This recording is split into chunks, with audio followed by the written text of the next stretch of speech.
Good afternoon. Prince Charles and the Duchess of Cornwall have started their summer tour of Wales at St Asaph Cathedral. They attended a Thanksgiving service to celebrate St Asaph's new city status. Later, they'll be meeting victims of the recent flooding in mid-Wales, and they'll also visit Prince William at RAF Valley. Roger Pinney reports. This annual Welsh Week tour has become a permanent summer fixture now in the Prince and Duchess's calendar. And with St Asaph winning city status this year, well, there isn't a better place to start. He is running a bit late today, but no one here seemed to mind that. And the Prince and Duchess have a busy day. From here, they'll go to Bodnant, to the new Welsh Food Centre, which opens its doors for the first time. Then this afternoon, it's to RAF Valley, where he'll be given a tour of the base by his son. Prince William, remember, missed the Wimbledon final yesterday because he was on search and rescue flying duties.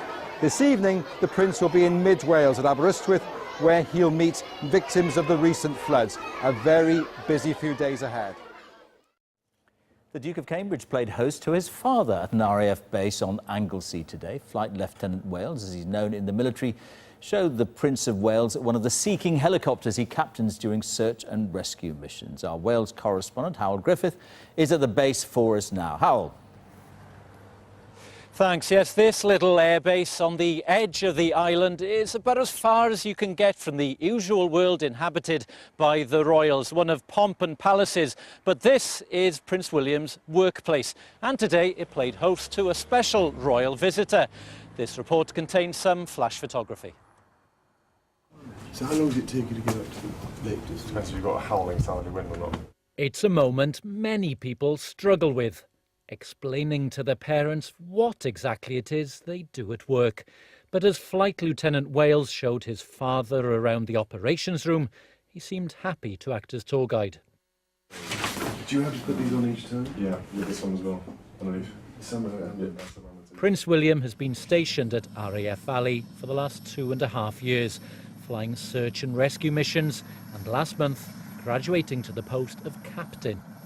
William is a Royal Air Force officer, a qualified search and rescue captain, doing a professional job just the same as the rest of us.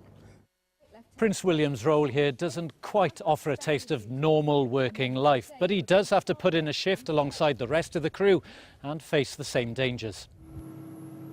Search and rescue flights can be perilous, but those who've worked alongside the Prince say he has a reassuring presence. There is a familiar voice that comes over the radio, and we can hear him when he's hovering above us and we're about to lift a stretcher or be winching people, and we can hear a very distinctive voice on the radio, so we do know it's him. Inspection over, Prince William can continue to concentrate on the day job and try to make the most of the relative calm life on this island affords. Well, the Duke and Duchess of Cambridge have said they enjoy the peace and calm on Anglesey so much they'd like to keep it home here in future, even if the Prince's work takes him elsewhere. Meanwhile, Prince Charles's royal tour of Wales continues tomorrow in mid-Wales. Prince Charles and the Duchess of Cornwall have ended the first day of their tour of Wales, visiting Aberystwyth and meeting victims of last month's floods. Our reporter Abigail Neal is in Aberystwyth for us tonight. Abby. Thanks, Jamie. Yes, we're looking at the slight flurry of activity behind me. I sense that the Prince and the Duchess are just wrapping up their visit here tonight. They've been meeting those who were affected by last month's floods, and also those who helped them as well, the emergency services that were there in the immediate aftermath, and the council workers who've been organising a relief fund for the flood victims ever since.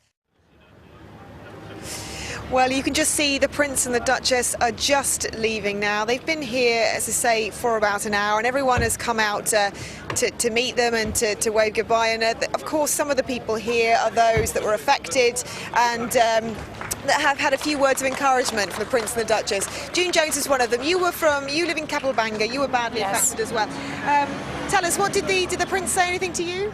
Yes, he was very sincere, very concerned about our health and well-being. He was also concerned about the length of time that we have been told that we're out of the property, and also asking about insurance companies and how they're treating us and the variances between different insurance companies, something which he picked up on earlier visits up in the north of England. And the Duchess of Cornwall was extremely nice, were very, very attentive and sympathetic, and my grandson was absolutely in awe of Prince Charles, simply because he asked about the rabbits and and whether he'd got chickens as well. But it was a really, really interesting visit, and we appreciate, and I'm sure I speak for everybody, the time that he's taken out of his schedule to come here and to meet us all and meet the rescue services as well.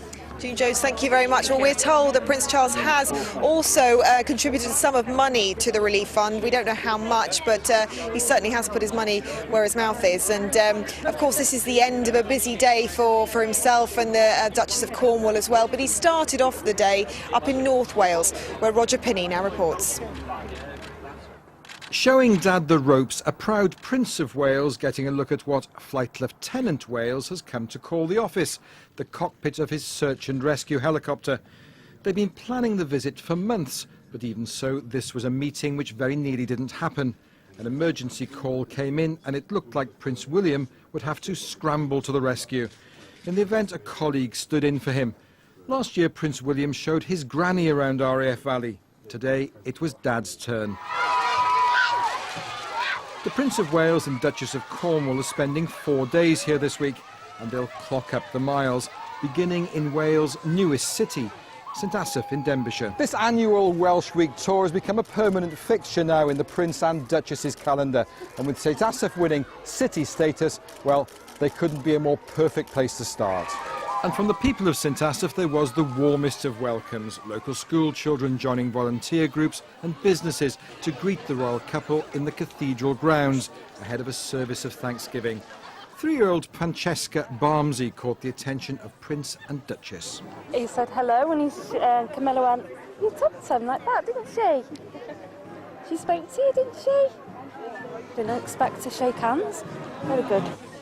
Everyone who has met the Prince or the Duchess today will feel that little bit more special. And I'm impressed that they're going off now to see the flood sites near Aberystwyth and showing concern not just for the well-to-do, but for the people who are suffering in life as well. From St Asaph it was on to the Conwy Valley and the new Welsh Food Centre at Bodnant. A farm shop, cookery school, dairy and bakery will showcase the best that Wales can offer. All good stuff.